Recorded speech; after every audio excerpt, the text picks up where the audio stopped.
सीमा छैन जहाँ हामी चाहिँ सन्चो हुँदैन।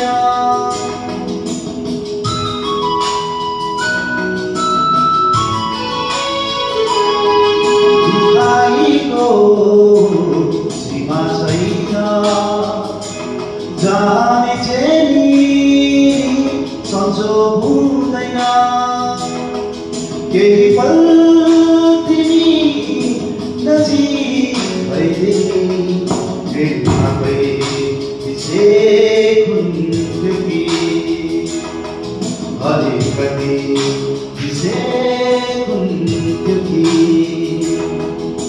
कहाँ कहाँ लुक्छ प्रिय